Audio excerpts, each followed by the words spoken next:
সুদীপ্তদা, এই যে 15 বছরের যে অপশাসন, যেটা অভিযোগ করছেন যারা ভোট দিয়েছেন মমতা বন্দ্যোপাধ্যায়ের বিরুদ্ধে, যেটা দুর্নীতি, মানুষের ক্ষোভ বিক্ষোভ, মমতা বন্দ্যোপাধ্যায় সেটা এই মনোরঞ্জন ব্যাপারীর লেখাটাতেই যেরকম আছে যে তিনি যখন ভোট পেয়েছেন তার থেকে বিজেপির সেখানে তেমন কোনো শক্তিশালী নেতা নেই, তা সত্ত্বেও তারা 93 না 96 লক্ষ ভোট পেয়েছে। কি করে এত ভোট পায় সেই বিষয়টা উপলব্ধি করে তার জন্য যে ব্যবস্থা নেওয়া, সেগুলো সেভাবে করা হয়নি। এবং ক্রমবর্ধমান যে বিজেপির ভোট, ক্রমশ প্রত্যেকটা ভোটে পরপর দেখা যাচ্ছে যে বাড়ছে, কিন্তু তা সত্ত্বেও সেটা বুঝতে না পেরে, কিন্তু তিনি এই যে হিন্দু ভোট পোলারাইজড হয়েছে এটা তো বুঝেছিলেন বলেই তিনি জগন্নাথ মন্দির করছেন, তিনি দুর্গা প্রাঙ্গণ করছেন, মহাকাল মন্দির করছেন, এগুলোর চেষ্টাও মমতা বন্দ্যোপাধ্যায় করেছেন। এইটা একটা সোফিয়া, এই প্রসঙ্গে একটা গল্প বলে, মানে একটা গল্প মানে সত্যিকারের কাহিনী বলে শুরু করি।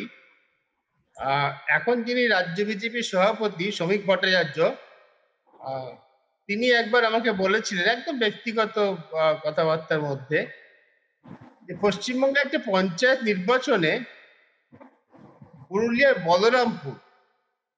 বলরামপুর পঞ্চায়েত সমিতি হচ্ছে একটা ব্লক, অ্যাডমিনিস্ট্রেটিভ ব্লকের তুল্য হচ্ছে পঞ্চায়েত সমিতি। সেখানে বিজেপি জিতে গেল বেশ কয়েক বছর আগে।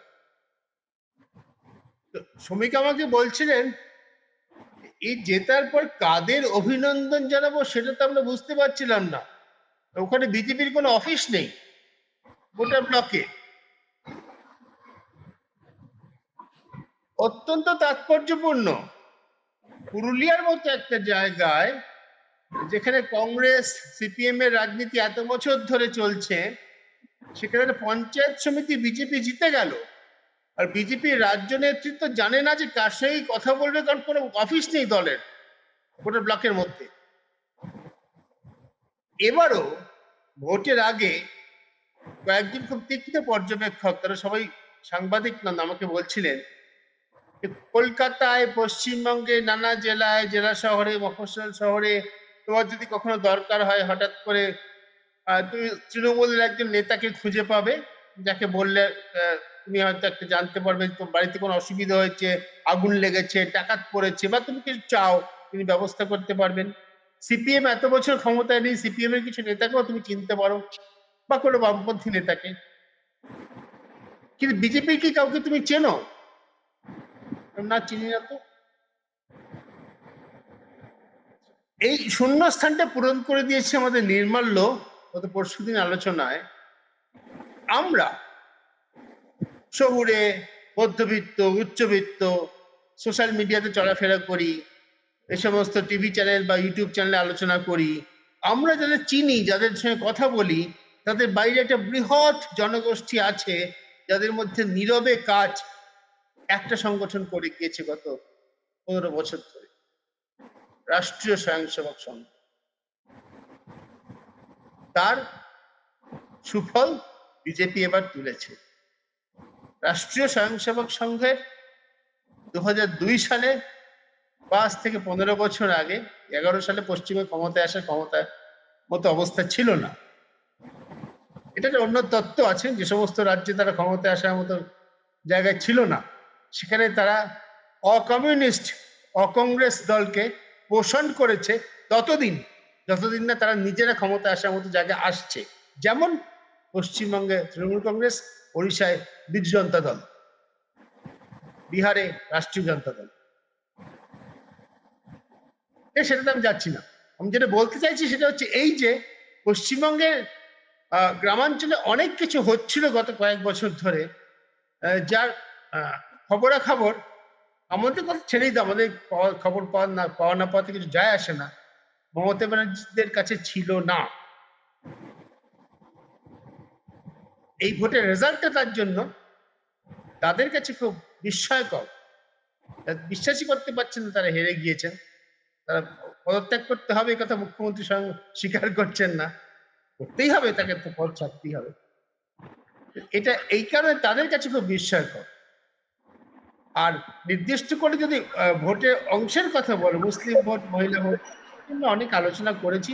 আমার মনে হয় পরে কোনো সুযোগ করে নিয়ে কথা হবে, বা পরে অন্যদিন করবো। সুদীপ্তদা, 21 সালে নন্দীগ্রামে হেরে গিয়েও মমতা বন্দ্যোপাধ্যায় কেন বুঝলেন না যে গ্রামগঞ্জে কিভাবে মানুষের মধ্যে কেমন ক্ষোভ আসছে বা কিছু, এবং এটা শুধুমাত্র গ্রামগঞ্জের মানুষ নয়, শহুরে মধ্যবিত্ত উচ্চবিত্ত যাদের কথা বলছেন তাদের মধ্যেও কিন্তু রাষ্ট্রীয় স্বয়ংসেবক সংঘের এই মতাদর্শ সেটাও লক্ষ্য করা যাচ্ছে। উনি কেন বুঝলেন না এটা আমি একটু আমার ধারণা থেকে বলতে পারি। ওনার সঙ্গে তো আমার কোনো কথা হয়নি। ওরা কাছাকাছি যারা থাকেন, বিচরণ করে, এরকম কিছু মানুষের সঙ্গে আমার কথা বলার সুযোগ হয়। সে থেকে আমাদের ধারণা সেটা আমি সাধারণভাবে বলতে পারি, কারোর উপর কোনো দোষারোপ না করে, কাউকে দায়ী না করে, আর একই সঙ্গে কাউকে কোনো মহিমান্বিত না করে। উনি গত 5-6 বছর ধরে, বিশেষ করে 2021 পর থেকে একটা বৃত্তের মধ্যে আবদ্ধ হয়ে পড়েছিলেন।